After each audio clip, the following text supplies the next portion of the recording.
Growth, katakan spiritual growth, pertumbuhan rohani. Dan saya akan menyampaikan firman Tuhan dengan judul yang sama dengan tema di bulan Juni ini, yaitu spiritual growth atau pertumbuhan rohani. Nah, saudara, apa itu spiritualitas atau kerohanian? Ya, kita harus menyamakan persepsi dulu, saudara ya. Jadi ketika kita berbicara mengenai spiritualitas, kerohanian, itu kita sedang berbicara mengenai relasi kita dengan Tuhan. Katakan relasi dengan Tuhan, 2, 3, relasi dengan Tuhan, karena Tuhan itu roh. Saya ulangi, karena Tuhan itu roh. Maka ketika kita berbicara mengenai spiritualitas atau kerohanian, kita sedang bicara hubungan kita dengan Tuhan yang adalah roh. Nah, saudara yang dikasihi Tuhan, saudara harus memahami sebuah prinsip yang penting. Bahwa spiritualitas, spiritual life, kehidupan rohani, itu pertama-tama dimulai dari Tuhan. Yang memberikan anugerah atau kasih karunia kepada kita. Saya ulangi, hidup rohani pertama-tama dimulai dari Tuhan. Yang memberikan anugerah atau kasih karunia kepada kita. Oleh karena pengorbanan Kristus, kita yang berdosa dijadikan kudus dan diangkat menjadi anak-anak Allah. Kita yang tidak benar dijadikan benar.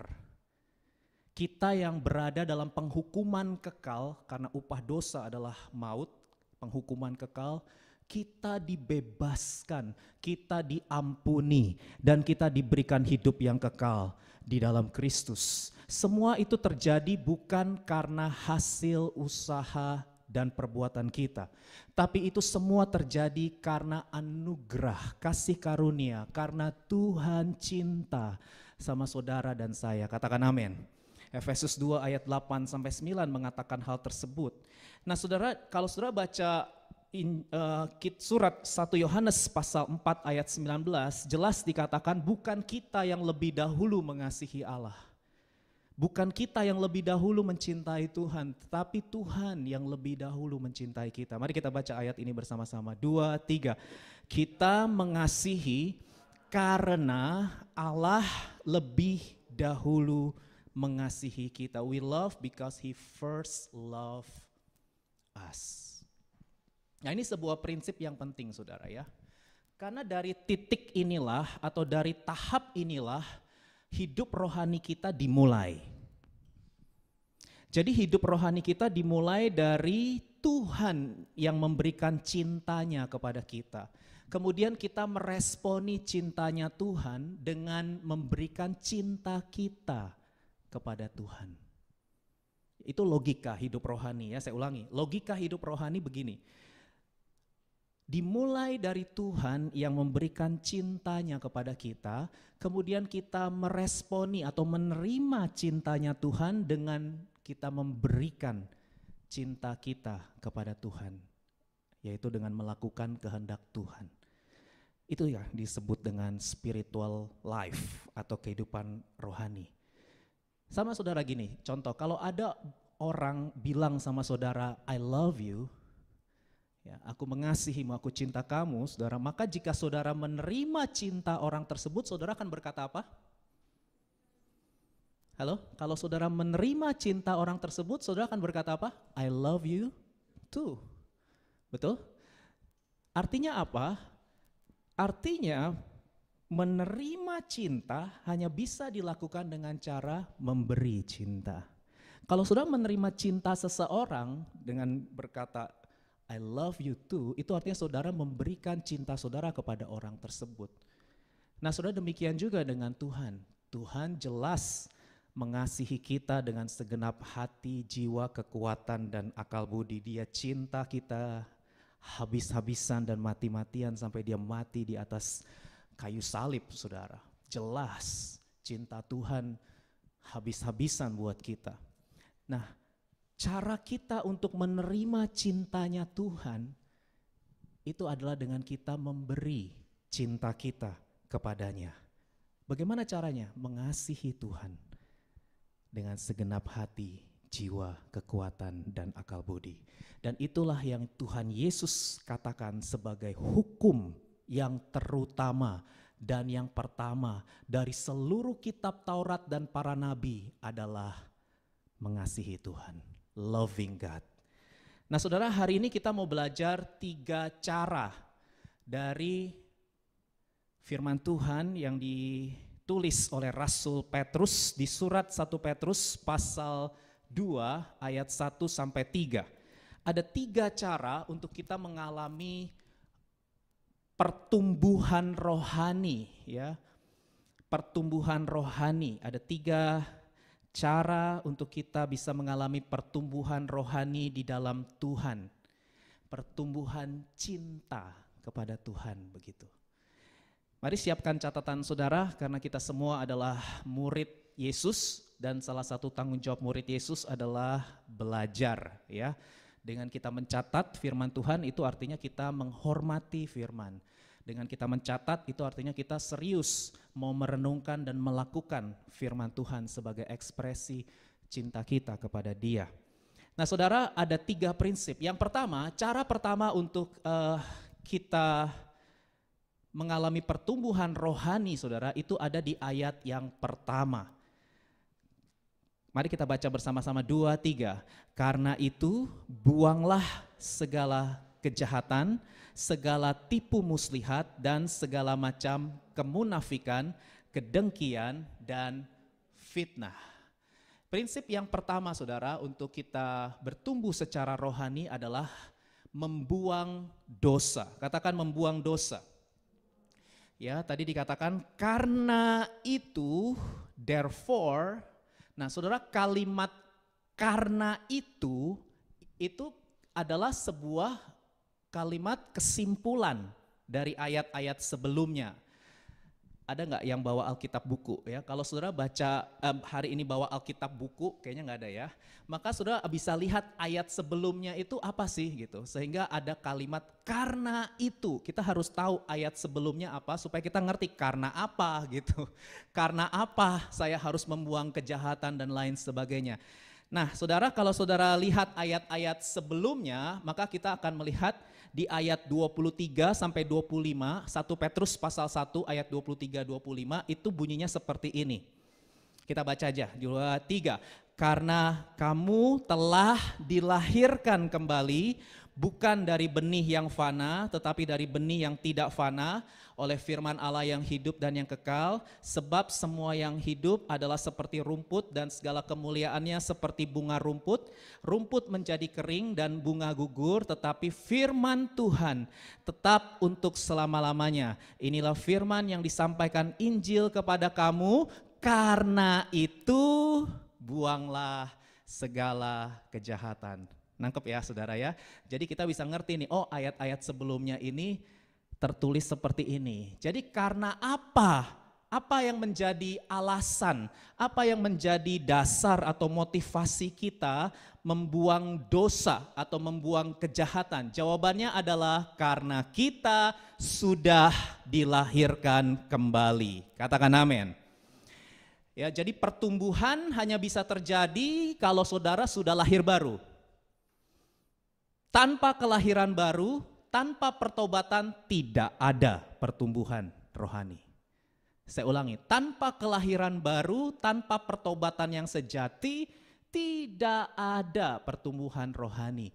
Jadi untuk kita bisa mengalami pertumbuhan rohani, caranya dengan membuang dosa, membuang kejahatan, kita harus mengalami pengalaman dilahirkan kembali. Dilahirkan secara rohani oleh firman Allah yang hidup dan yang kekal. Apa itu firman Allah yang hidup yang kekal? Ayat 25, Injil. Injil. Apa itu Injil? Saya kasih sederhana aja. Injil itu bicara kabar baik. Katakan kabar baik. Bahwa Yesus mengasihi manusia dan bukti kasih Yesus kepada manusia adalah dia mati di kayu salib. Dia bangkit pada hari yang ketiga. Itu adalah Injil. Kematian dan kebangkitan Yesus adalah bukti Yesus mengasihi manusia. Dan setiap orang yang percaya kepada kematian dan kebangkitan Yesus, mereka beroleh hidup yang kekal. Titik. Itu Injil. Sederhana ya, saudara. Jadi Injil itu sebetulnya sederhana. Kabar baik bahwa Yesus mengasihi manusia, God loves you, dan buktinya adalah dia mati di kayu salib, bangkit pada hari yang ketiga. Dan barang siapa yang percaya kepada kematian dan kebangkitannya, dia tidak binasa, melainkan beroleh hidup selama-lamanya, punya hubungan dengan Allah untuk selama-lamanya. Itu adalah Injil. Dan Alkitab berkata bahwa Injil merupakan sarana untuk seseorang bisa dilahirkan kembali. Kenapa kita disuruh memberitakan Injil? Karena Injil itu adalah sarana untuk seseorang yang belum percaya bisa mengalami kelahiran baru oleh pekerjaan Roh Kudus, sehingga dia menjadi percaya kepada Yesus, percaya Yesus adalah Tuhan dan Juru Selamat, percaya kematian dan kebangkitan Yesus, sehingga dia beroleh relasi atau hubungan dengan Allah, diangkat menjadi anak-anak Allah, saudara. Jadi kalau masih ada keluarga saudara yang belum percaya, kalau ada teman saudara yang belum percaya, maka berdoalah untuk mereka, betul. Berbuat baiklah kepada mereka, betul. Tapi jangan lupa untuk memberitakan Injil kepada mereka. Karena kalau kita cuma berbuat baik, kalau kita hanya mendoakan, mereka tidak pernah tahu akan kabar baik bahwa Yesus mengasihi mereka, Yesus mati dan bangkit buat mereka supaya mereka tidak mengalami penghukuman kekal akibat dosa dan mereka bisa mengalami kehidupan yang kekal bersama Allah. Mereka harus tahu itu. Saudara nggak bisa hanya dengan berbuat baik atau mendoakan. Mereka nggak tahu, nggak dengar, nggak ngerti. Ya, tapi kalau saudara beritakan Injil, masalah orang itu percaya atau enggak itu bukan urusan kita. Ya, itu bukan urusan kita. Masalah orang percaya atau tidak itu adalah pekerjaan Roh Kudus. Karena yang bisa melahirbarukan seseorang menjadi percaya bukan karena fasih lidah kita, bukan karena kehebatan kita bicara, enggak. Tapi yang membuat orang bisa lahir baru itu adalah Roh Kudus. Tugas kita hanyalah memberitakan Injil. Karena Injil merupakan sarana untuk seseorang dilahirkan kembali. Nah, saudara dikasih Tuhan, Rasul Petrus menjelaskan bahwa orang-orang yang mengalami kelahiran baru pasti punya kerinduan. Katakan kerinduan. Kerinduan untuk bertumbuh. Gimana caranya? Caranya adalah dengan membuang dosa. Nah, ada 4 jenis dosa yang harus kita buang, saudara ya. Kembali lagi ke,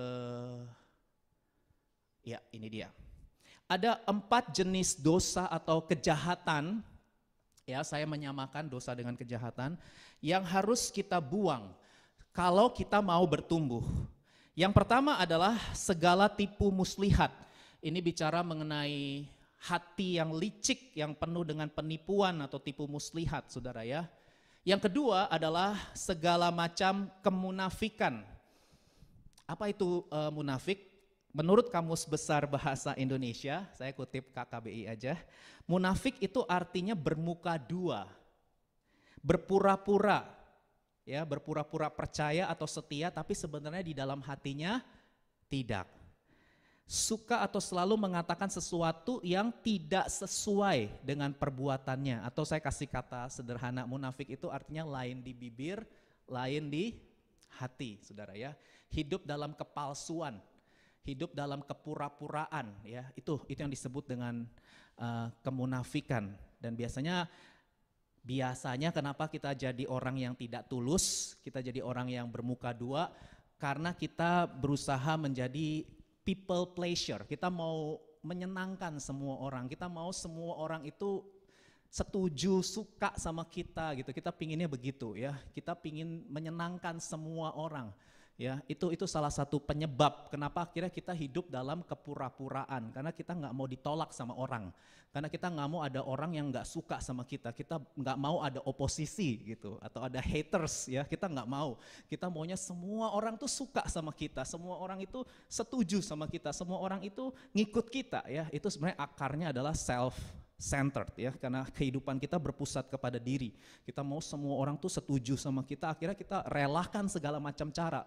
Kita korbankan prinsip-prinsip kebenaran dan kita hidup bermuka dua. Kita hidup dengan topeng, kita hidup dalam ketidaktulusan dan kepura-puraan bukan supaya nama Tuhan dimuliakan, tapi supaya orang-orang itu suka sama kita. Padahal pada realitanya yang namanya manusia selalu ada oposisi, saudara. Ya, tidak pernah ada. Bahkan kalau saudara baca Alkitab, Tuhan Yesus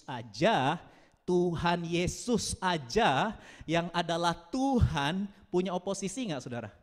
Tuhan Yesus punya haters nggak? Halo?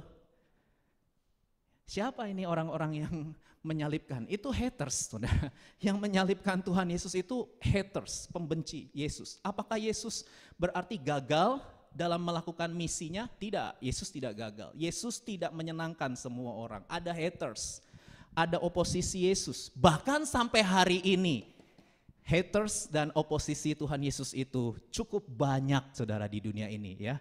Karena diperkirakan yang Kristen itu cuma 2,6 miliar, sedangkan penduduk dunia itu berapa, saudara? Ya, dan mereka tidak setuju dengan Tuhan Yesus. Jadi kalau kita mengalami oposisi nggak apa-apa, karena Tuhan kita juga punya haters dan oposisi, saudara.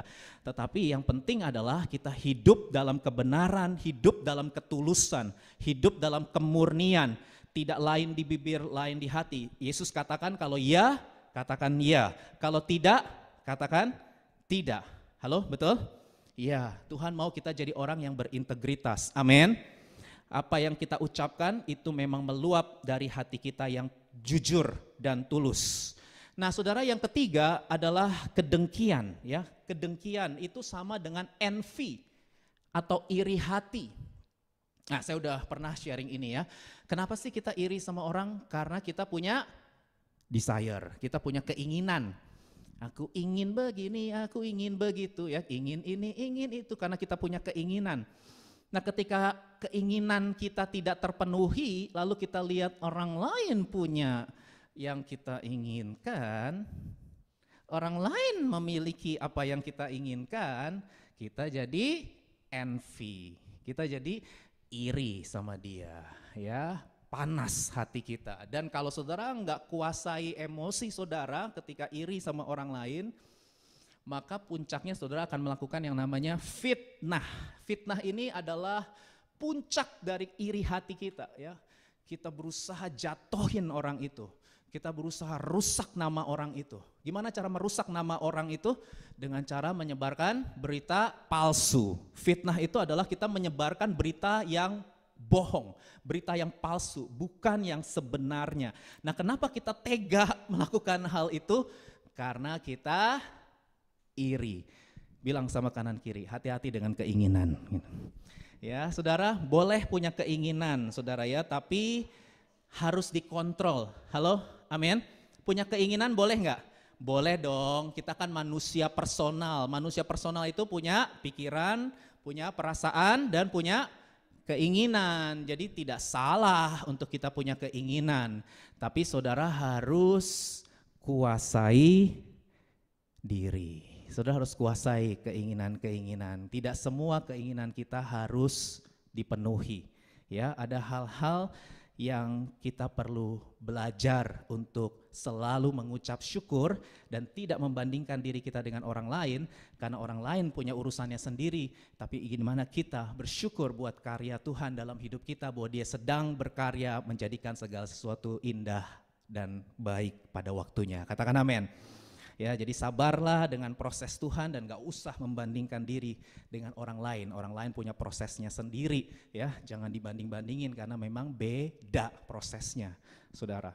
Nah, yang kedua, bagaimana cara kita mengalami pertumbuhan rohani adalah merindukan firman. Katakan merindukan firman. 1 Petrus pasal 2 ayat 2. Tadi ayat 1 ya, sekarang ayat 2. Yuk kita baca bersama-sama, 2, 3. Dan jadilah sama seperti bayi yang baru lahir, yang selalu ingin akan air susu yang murni dan yang rohani, supaya olehnya kamu bertumbuh dan beroleh keselamatan. Nah, saudara perhatikan kata ingin ya, kalau bahasa Inggris lebih nampol gitu, pakai kata crave. Crave itu bukan sekedar ingin, crave itu apa ya Brian? Crave, craving. Harus ya, sebuah kerinduan yang sangat besar, betul ya? Kerinduan yang sangat kuat, bukan sekedar ingin. Ya, tapi sangat ingin, harus gitu ya, crave. Itu lebih bagus ya bahasa Inggris. Karena ini memang tepat sesuai dengan bahasa aslinya, yaitu epipoteo. Epipoteo itu artinya sebuah keinginan yang sangat besar, kerinduan yang sangat besar. Dan ini adalah sebuah kerinduan yang benar. Kenapa? Karena kerinduannya adalah kerinduan akan air susu yang murni dan yang rohani. Ya, air susu yang murni dan rohani, ya, analogi yang digunakan adalah bayi. Jadi ini bayi, saudara, ketika baru lahir, yang paling dia inginkan itu adalah air susu murni dari ibunya, ya, dan itu yang kami alami.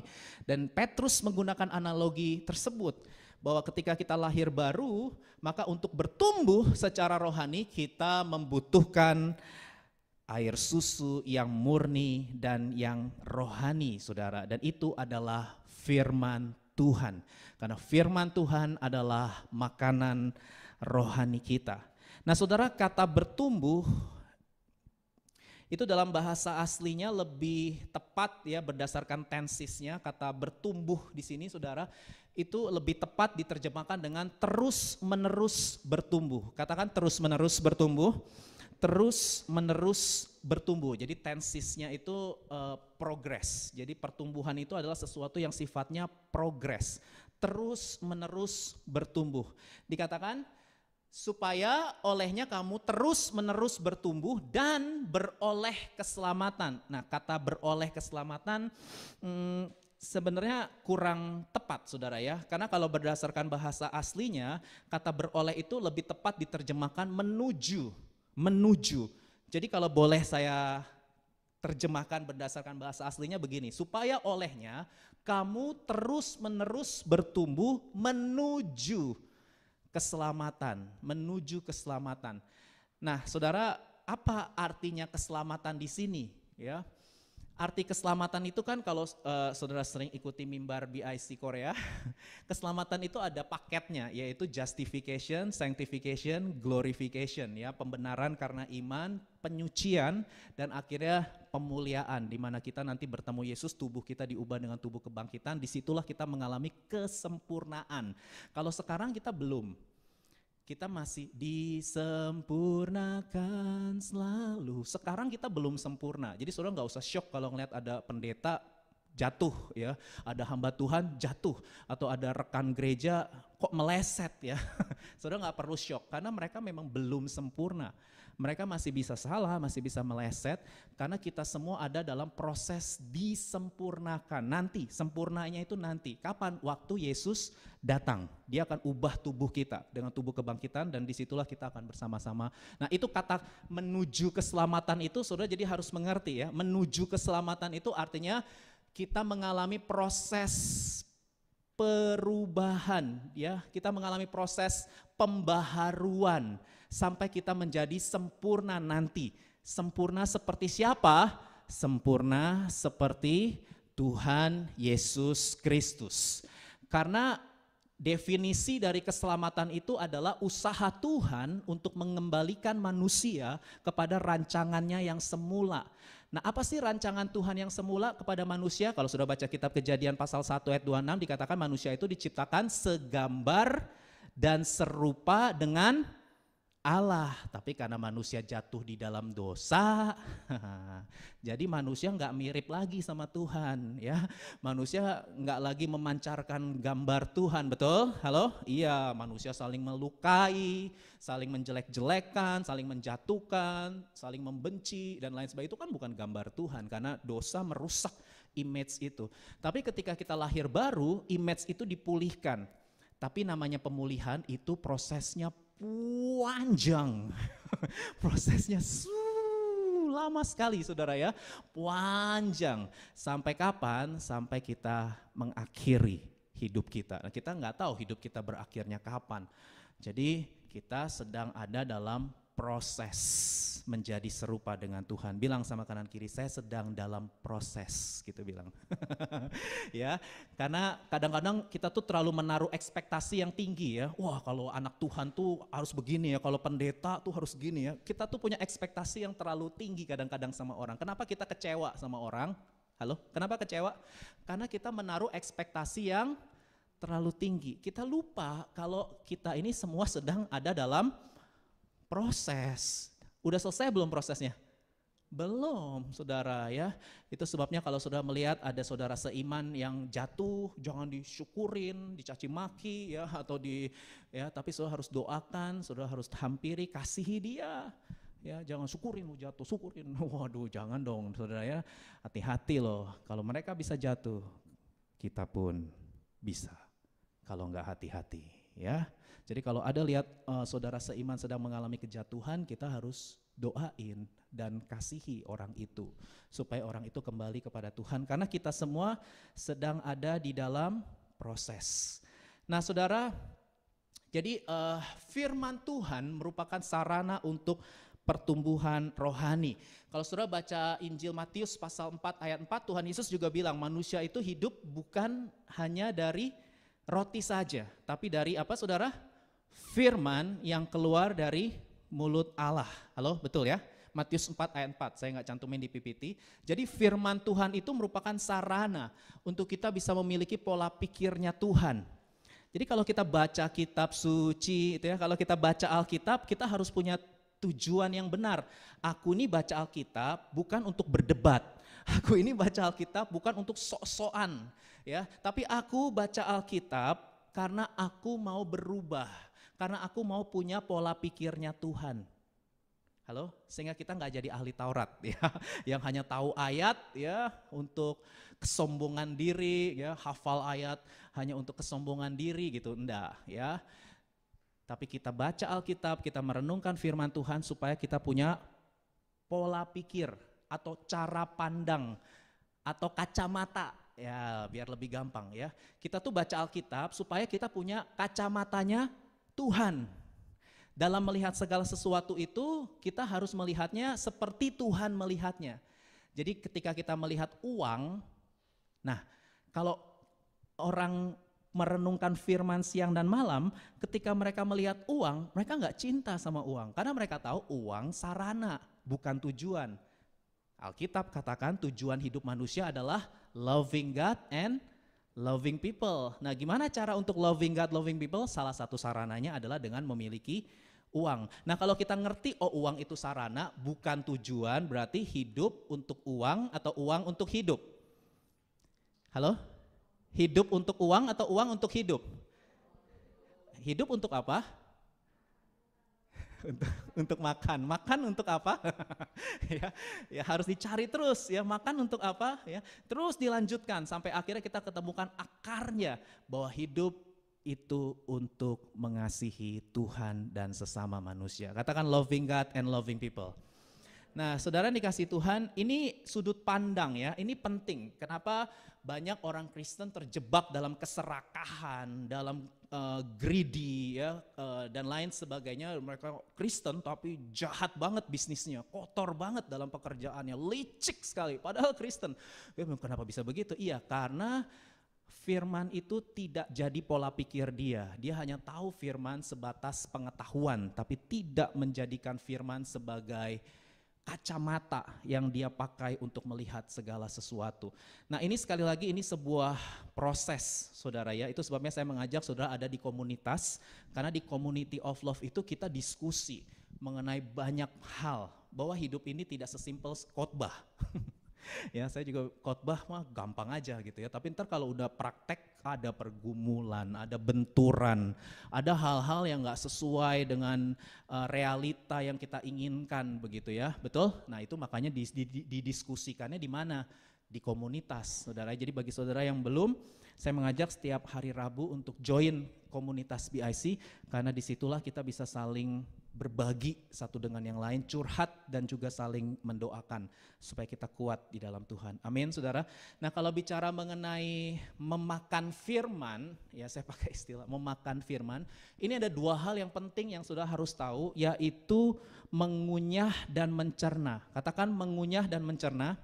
Jadi ketika kita memakan sesuatu, ya, ini kan analoginya firman itu makanan rohani ya untuk pertumbuhan kedewasaan. Mengunyah firman itu kalau saya boleh kasih bahasa sederhananya, kita makan 32 kali katanya ya, diulang-ulang. Mengunyah itu bicara mengenai sebuah desire. Kita punya kerinduan untuk serupa dengan Tuhan Yesus. Ya, itu sebuah kerinduan yang benar. Tapi jangan lupa setelah mengunyah ada proses yang kedua, yaitu proses mencerna. Nah, bicara sebuah pencernaan di mana zat-zat makanan itu akan diserap oleh banyak senyawa kimia yang ada di dalam perut kita. Nah, yang namanya pencernaan itu pasti ada pergolakan. Ya, ada sebuah dinamika nih di sini, ada sebuah pergolakan. Nah, secara rohani kira-kira begitu juga.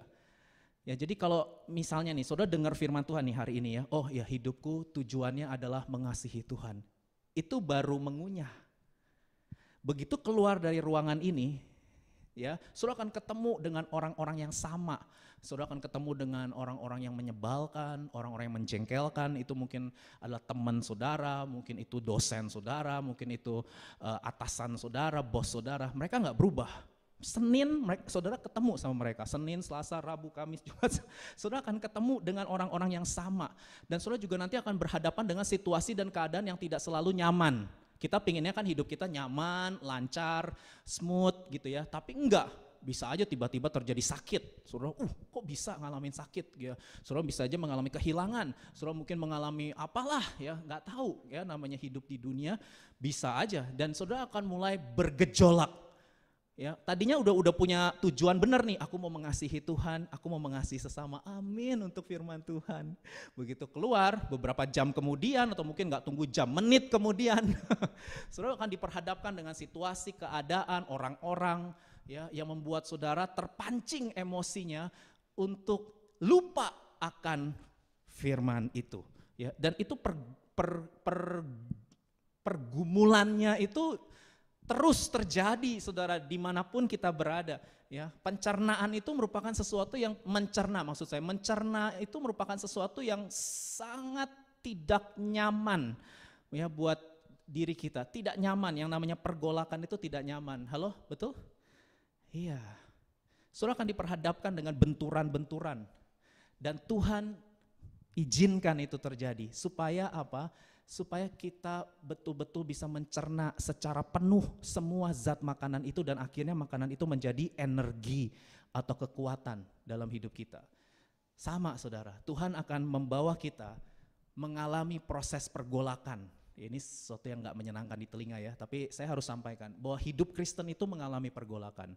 Hidup Kristen itu mengalami benturan. Hidup Kristen itu mengalami pertentangan. Hidup Kristen itu mengalami konflik antara melakukan keinginan daging atau melakukan keinginan roh. Itu tension tiap hari. Itu tension tiap hari. Tension itu apa ya? Ada ketegangan setiap hari antara melakukan keinginan Roh Kudus, yaitu kasih, sukacita, damai sejahtera, kebaikan, kemurahan, kelemah lembutan, kesetiaan, penguasaan diri, atau melakukan keinginan daging, hawa nafsu, iri hati, dengki, itu tension terus, itu yang disebut dengan mencerna. Sampai kapan tension itu berakhir? Sampai kita bisa menyatu dengan firman Tuhan. Nah, untuk bisa menyatu dengan firman Tuhan itu proses setiap orang beda-beda.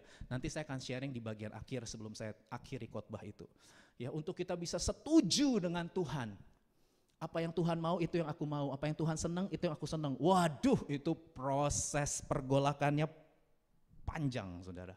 Dan dinamika tiap orang beda-beda. Jadi nanti akan saya kasih share di bagian akhir. Yang ketiga, yang terakhir adalah bagaimana cara kita untuk mengalami pertumbuhan rohani adalah menikmati kebaikan Tuhan. Katakan menikmati kebaikan Tuhan.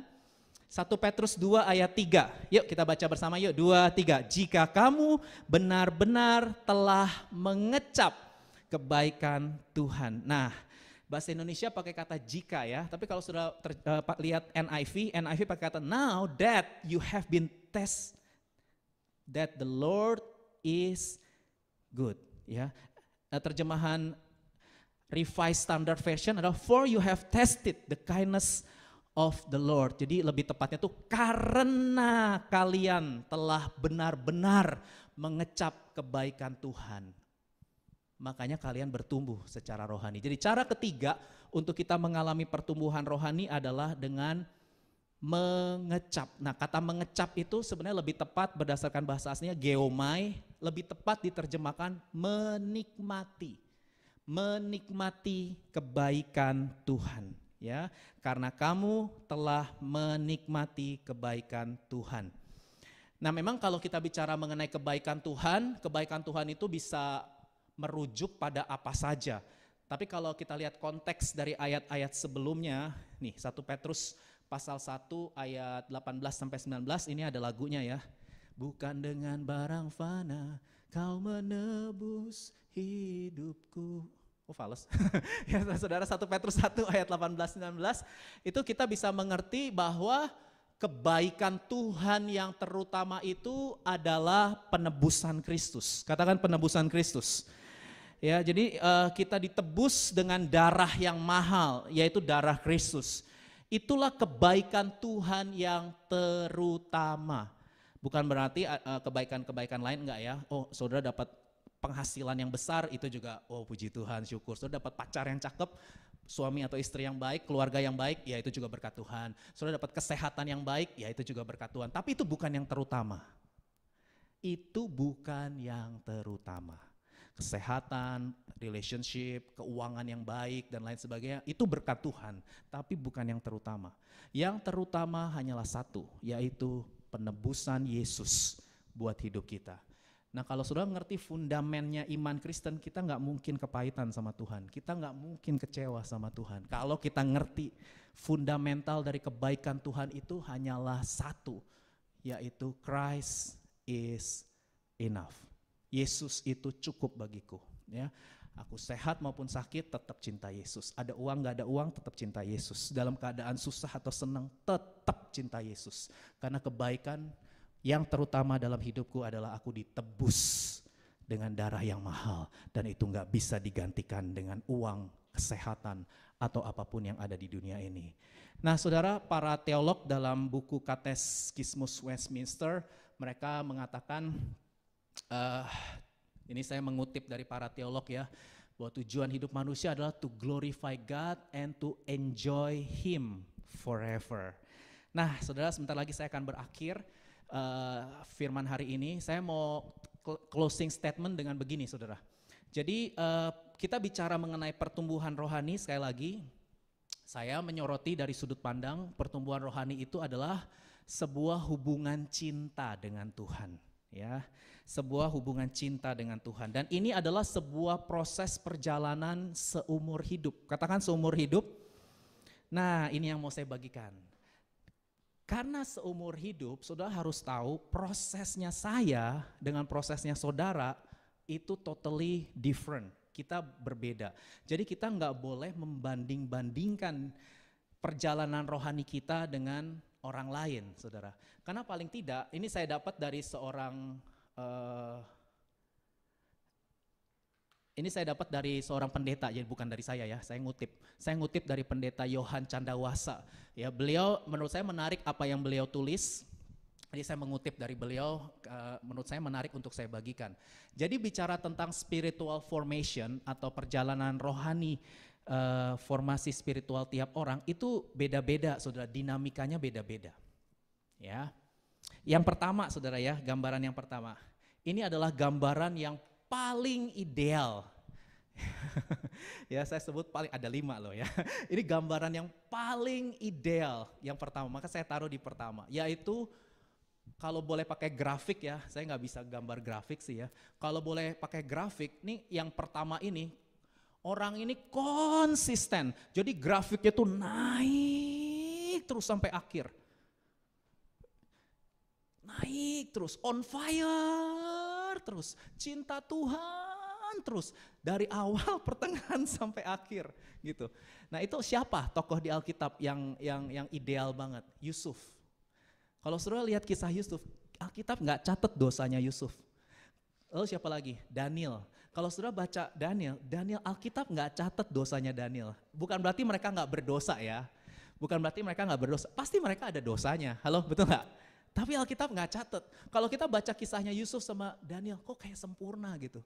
Konsisten, meskipun mengalami, waduh, mereka itu saudara mengalami penderitaan, mereka sampai Daniel dilempar ke gua singa, tetap cinta Tuhan. Yusuf juga, saudara tahu kan kisahnya Yusuf, udah sering lah dikotbahin ya, dibuang, dijual ya, tetap cinta Tuhan. Gak pernah neko-neko lah istilahnya, apa yang neko-neko, gak pernah macem-macem. Jadi itu kalau boleh pakai grafiknya tuh gini, naik terus cinta Tuhan, terus on fire terus. Makanya saya sebut ini gambaran yang ideal. Tapi ada gambaran yang kedua, saudara ya. Gambaran yang kedua itu disebut dengan orang yang mengalami key moment.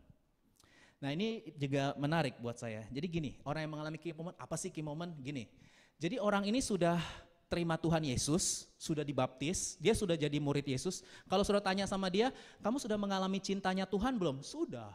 Kamu udah lahir baru belum? Sudah. Jadi orang-orang ini tuh sudah lahir baru, sudah mengalami cintanya Tuhan, tapi grafik pertumbuhan rohaninya itu enggak konsisten.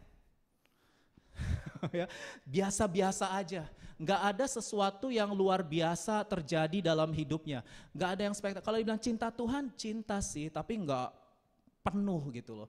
Ya, on fire nggak? Ya on fire sih, tapi biasa-biasa aja gitu ya. Jadi orang kedua ini itu kalau dilihat biasa-biasa aja, grafiknya itu biasa-biasa aja, saudara. Sampai suatu kali orang ini mengalami key moment dalam hidupnya. Jadi dia tadinya sama Tuhan itu biasa-biasa aja sampai suatu ketika dia mengalami momen khusus dalam hidupnya. Nah, momen khusus itu macam-macam. Ada orang yang mengalami momen khusus ketika ikut retret, ikut camp. Makanya nanti BIC kita salah satu cara untuk menolong orang jadi radikal adalah kita bikin camp. Setiap tahun ada pembicara yang diundang, ada momen khusus. Karena memang ada orang yang tadinya biasa-biasa aja, begitu ikut camp, begitu ikut retret, di situ dia disembuhkan, dipulihkan, terima baptisan Roh Kudus, terima karunia-karunia Roh itu, wah, dia bisa radikal, saudara ya, dari yang biasa-biasa aja jadi cinta Tuhan. Nah, itu adalah key moment. Mungkin bukan retret, ada yang key momennya ikut KKR. Jadi ada pembicara bagus atau konser rohani, ngundang pembicara bagus. Tadinya dia sama Tuhan rohaninya biasa, begitu ikut KKR, begitu ikut konser itu dia dengar firman Tuhan, jelek, firman Tuhan itu kayak nancep gitu ya.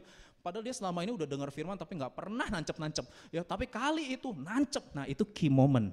Langsung nangis, bertobat, langsung mengabdikan diri total, all out buat Tuhan. Itu bisa, makanya kita perlu juga ada revival meeting, konser rohani, panggil pembicara bagus, itu juga, karena itu bukan satu-satunya, tapi itu salah satu cara untuk menolong orang mengalami key moment dengan Tuhan, daripada sekedar ibadah-ibadah seperti ini, saudara ya. Tapi nggak juga begitu, ada orang yang mengalami key moment bukan karena camp, bukan karena revival meeting, tapi dia mengalami key moment ketika dia sakit keras, nggak bisa disembuhkan. Dokter bilang, sudah tinggal 3 hari lagi. Tapi dia disembuhkan oleh Tuhan. Wah, ketika dia mengalami kesembuhan dari Tuhan, itu key moment. Dia yang tadinya biasa-biasa aja, langsung jadi radikal. Cinta Tuhan habis-habisan, gila-gilaan, mati-matian. Karena dia mengalami kesembuhan. Mungkin bukan fisik, tapi mungkin ada yang bangkrut, habis keuangannya. Lalu Tuhan balikin, ya Tuhan berkati berlimpah-limpah. Waduh, tadinya yang biasa-biasa aja sama Tuhan, gak pernah saat teduh, gak pernah ikut kebaktian juga on off. Begitu keuangannya dibalik ya, begitu keuangannya dipulihkan, dia dapat keuangan yang begitu banyak luar biasa, hutang-hutang semua lunas. Kan sering tuh dengar kesaksian-kesaksian gitu ya. Ya itu keluarga saya juga begitu, saudara ya. Wah, semua keuangan kita dipulihkan Tuhan. Wah, radikal habis-habisan, saudara ya. Wah, saya akan mengabdi kepada Tuhan dan lain sebagainya. Ada yang begitu. Itu yang kedua. Nah, kita yang mana nih? Ada lagi yang ketiga. Yang ketiga adalah Orang yang mengalami kejatuhan yang sangat parah, sangat dalam hidupnya. Jadi orang ini tuh gini, gambarannya itu Daud, Petrus tuh ya kalau di Alkitab. Jadi orang ini sudah terima Tuhan Yesus, tapi grafik rohaninya naik turun, jatuh bangun gitu terus. Ya, jatuh bangun, naik turun, sampai suatu kali dia mengalami kejatuhan dalam dosa yang sangat dalam. Sangat parah gitu. Dan di situ Tuhan sembuhkan, Tuhan ampuni. Wah, itu titik baliknya saudara. Kalau saudara lihat Petrus, dia nyangkal Yesus 3 kali, tapi Tuhan Yesus sayang sama Petrus kan. Tuhan Yesus datengin Petrus kan di pantai Genesaret, di danau Genesaret itu. Petrus, apakah engkau mengasihi aku? Itu dia nangis, Tuhan aku mencintai engkau. Dan di loteng Yerusalem Petrus terima Roh Kudus, dipenuhi Roh Kudus. Saat itu dari kejatuhan yang sangat dalam, Petrus jadi seorang yang sangat radikal mencintai Tuhan sampai akhir hidupnya. Demikian juga dengan Daud. Waduh, Daud itu kan penjahat juga saudara ya. Dia berzina, dia bunuh suami dari Betsheba, dia melakukan kejahatan, tangannya penuh dengan darah. Dan ketika Tuhan sembuhkan, Tuhan pulihkan, Daud juga menjadi orang yang mengasihi Tuhan. Jadi kejatuhan yang sangat dalam itu juga bisa menjadi gambaran, saudara, dari dinamika seseorang. Nah yang keempat, kalau menurut saya ini cukup banyak nih yang ini ya. Ini adalah orang Kristen yang gak jelas. Ya, jadi dia gak mengalami grafik naik terus enggak, terus key moment enggak, ya, terus mengalami kejatuhan yang sangat dalam enggak juga. Ya, jadi ini orang yang gak jelas maksudnya apa?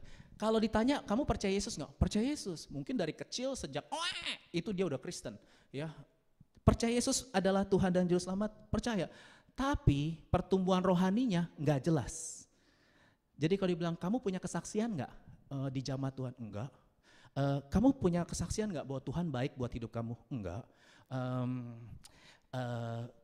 Kamu ngalamin nggak perubahan hidup sejak ikut Yesus? Kamu mengalami perubahan hidup nggak? Maksudnya? Ya maksudnya perubahan hidup. Jadi tadinya kamu ngomong kotor, sekarang ngomongnya bersih, ya nggak kotor. Kamu tadinya pendendam, diubah oleh Yesus jadi lebih mengampuni. Punya nggak pengalaman perubahan? Enggak. Ada orang Kristen begitu? Banyak. Jadi kalau disuruh kesaksian nggak bisa cerita. Udah lahir baru belum? Nggak tahu. Ngalami pemulihan dari Tuhan? Enggak pernah, oke. Ngalami kesembuhan? Enggak, oke. Ngalami berkat Tuhan? Enggak juga, oke. Tapi percaya Yesus? Percaya. Nah orang seperti itu ada juga, Pak Yohan bilang itu adalah orang Kristen yang kalau dilihat grafiknya, ya grafiknya naik enggak, naik turun enggak, jatuh bangun enggak, flat. Nggak ada dinamikanya, tapi dia ke gereja, dia mau ditanya percaya Yesus nggak? Percaya Yesus, tapi ngalamin Tuhan, ngalamin perjumpaan dengan Tuhan nggak? Enggak. Jadi bingung, ya nggak ngalamin apa-apa saudara ya. Ada nggak orang model begitu? Ada saudara, bisa jadi karena dia memang udah alim sejak kecil, tahu ya alim, maksudnya anak baik-baik. Jadi ya nggak pernah berzina, nggak pernah mabok ya, atau nggak ada kriminal. Ya dari kecil ya memang alim kok, baik-baik. Nah orang begitu tuh yang susah, ya, yang susah karena nggak ada cerita sama sekali mengenai pengalaman rohani. Ada orang seperti itu, ada saudara dalam perjalanan rohani. Dan yang terakhir, yang kelima itu adalah orang yang menyerah. Itu juga ada, ya. Jadi maksudnya menyerah apa? Maksudnya dalam perjalanan rohaninya dia mengambil keputusan untuk berhenti mengikut Yesus. Jadi dia nggak mau melanjutkan perjalanan cintanya sama Tuhan. Itu juga bisa gambaran yang kelima, saudara. Nah alasan orang berhenti nggak mau melanjutkan perjalanan cintanya dengan Tuhan itu alasannya juga bisa macam-macam ya. Kemarin kita ngobrol-ngobrol ya di Cool Precious ngobrol, ada seorang ateis dan ketika tanya dulunya Kristen, sekarang jadi ateis ya saudara ya. Jadi dan itu cukup banyak juga di Korea Selatan ini. Yang ateis-ateis itu ketika ditanya papa mamanya Kristen, dianya juga Kristen ya, tapi dia sekarang jadi ateis. Nah saudara coba tanya deh sama dia, pasti ada kisah kenapa dia menjadi ateis, atau kenapa dia jadi free thinker, atau kenapa dia jadi agnostik, atau kenapa dia pindah ke kepercayaan lain. Itu pasti ada ceritanya, saudara. Ya, dia menyerah di tengah jalan, itu pasti ada ceritanya. Nah, untuk orang-orang seperti ini kita juga nggak boleh menghakimi. Karena kita belum lihat hidup orang ini sampai akhirnya. Jadi saudara nggak bisa ngejudge orang yang menyerah ini adalah orang yang nggak dipilih Tuhan. Atau orang yang menyerah ini adalah orang yang nggak dicintai Tuhan. Oh nggak bisa ngejudge begitu. Karena kita nggak tahu nanti at the end, di akhir hidupnya dia balik lagi bisa nggak? Halo? Sepersekian detik orang mau suicide nih, kita nggak tahu kan di dalam pikirannya sepersekian detik dia ingat Yesus lalu dia bilang Tuhan ampuni aku. Bisa nggak? Bisa. Jadi kita nggak boleh ngejudge orang. Nanti di kekekalan baru saudara bisa tahu. Ya, bahkan orang yang mau suicide juga nggak boleh dijudge, nggak boleh dihakimi. Pasti masuk neraka. Saudara nggak tahu sepersekian detik. Kalau misalnya dia, contoh penjahat di sebelah Tuhan Yesus itu nggak pernah berbuat baik. Penjahat di sebelah Tuhan Yesus bukan aktivis gereja. Dia penjahat sampai akhir udah mau mati, saudara. Dia percaya Yesus. Yesus bilang apa? Hari ini juga engkau dan aku ada di Firdaus. Nggak bisa, kita jadi nggak boleh ngejudge orang. Karena orang meskipun kelihatannya tuh, nggak ada pertumbuhan ya. Rasanya kesel gitu ya saudara ya. Saya dalam pengembalaan juga nggak sabaran kan. Tapi setelah saya baca yang ditulis oleh pendeta Johan Chan ini, ya emang beda-beda. Jadi ketika saya lihat ya berarti jemaat BIC itu ya 5 ini. ada di 5 ini. Kita nggak bisa pingin semuanya on fire, nggak bisa. Nggak semua ideal seperti Yusuf dan Daniel. Ada yang ngalamin macam-macam saudara dan nggak apa-apa.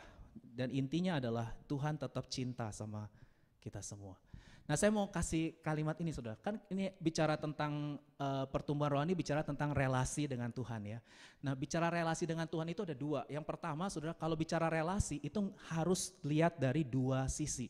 Contoh, relasi suami istri, saudara nggak cuma bisa lihat dari sudut pandang suami, nggak boleh. Harus tanya juga dari sudut pandang istri. Halo, betul? Yang namanya hubungan itu harus 2 sisi. Sama, saudara. Namanya pertumbuhan rohani itu saudara nggak bisa hanya menilai dari sudut pandang saudara atau sudut pandang orang lain yang kelihatan.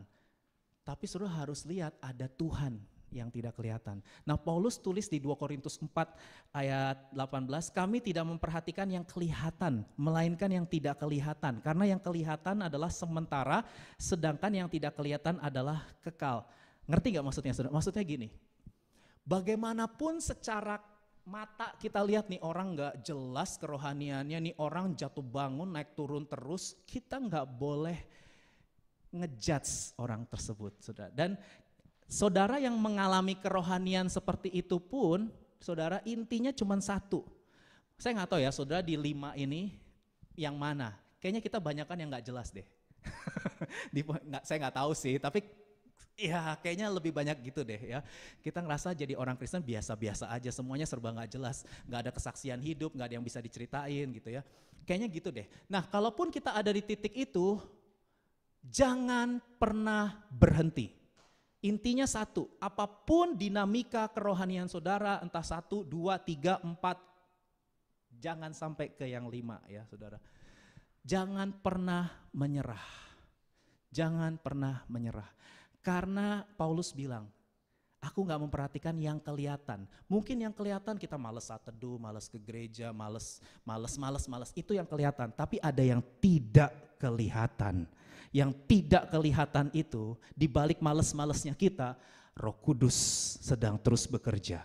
Nah kalau saudara meresponi pekerjaan Roh Kudus, nanti akan ada titik balik di mana saudara akan mengalami revival di dalam Tuhan. Dan kita gak pernah tahu itu kapan terjadinya. Tapi intinya adalah pasti tangan Tuhan sedang merenda suatu karya yang agung dan mulia. Amin saudara. Even when I don't see it, you're working. Even when I don't feel it, you're working. Ya. You never stop working. Ada kan lagunya. Meskipun saya nggak merasakan, saya nggak melihat, nggak kelihatan ada pekerjaan Tuhan. Saya rasanya nggak bertumbuh deh secara rohani. Ditanya mirip Yesus, saya nggak mirip sama Yesus. Ya, saya nggak punya, wah itu apa kasih, sukacita. Enggak, saya bukan orang begitu. Nggak apa-apa. Intinya jangan pernah menyerah. Karena meskipun saudara nggak melihat, saudara nggak merasakan, Tuhan tetap bekerja. Yang tidak kelihatan itu Tuhan terus kerjakan. Supaya pada akhirnya at the end of your life, dalam kehidupan terakhir kita, pasti kita jadi serupa dengan Tuhan Yesus. Amin. Pasti kita jadi serupa dengan Tuhan Yesus. Dan yang kedua, bicara tentang relasi, bicara apa? Tuhan itu kekal. Jadi relasi dengan Tuhan itu adalah relasi yang gak ada habis-habisnya. Jadi karena Tuhan itu kekal, kita gak boleh ngomong begini, aku udah selesai mengenal Tuhan. Aku udah selesai, aku udah mencapai puncak dari pengenalanku akan Tuhan. Gak bisa, saudara gak boleh ngomong begitu. Karena pengenalan akan Tuhan itu sifatnya kekal. Kalau sifatnya kekal berarti kita gak pernah bisa mengenal Tuhan secara utuh, penuh dan sempurna. Kita harus terus mengenal Dia sampai Dia panggil kita, sampai akhir hidup kita. Ngerti ya saudara ya? Dari sini kalau saudara ngerti konsep ini saudara, maka hidup kekristenan kita akan terus mengalami progres. Progresnya tiap orang sekali lagi beda-beda. Tapi hari ini kita belajar ada 3 cara untuk kita boleh mengalami progres, untuk kita boleh mengalami pertumbuhan rohani. Yang pertama, membuang dosa. Yang kedua, merindukan firman setiap hari, amin. Dan yang ketiga, saya undang kita bangkit berdiri. Dan yang ketiga adalah menikmati kebaikan Tuhan. Terima kasih buat firman-Mu di hari ini Tuhan. Dan kami mau terus mengandalkan Tuhan dalam spiritual journey yang panjang ini Tuhan. Ada tantangan, ada hal-hal yang kami tahu, benturan, pertentangan yang kami hadapi Tuhan, dan itu sama sekali tidak mudah. Tapi kami mau kembali pada cinta-Mu Tuhan. Biarlah hidup kami jadi lagu cinta untuk-Mu. Yuk kita nyanyikan tadi. Tuhan yang ku punya, haleluya. Kehidupan yang telah Kau beri, kasih-Mu buatku mengerti, hidupku ini lagu cinta untuk-Mu. Tuhan ini yang ku punya, kehidupan yang telah Kau beri,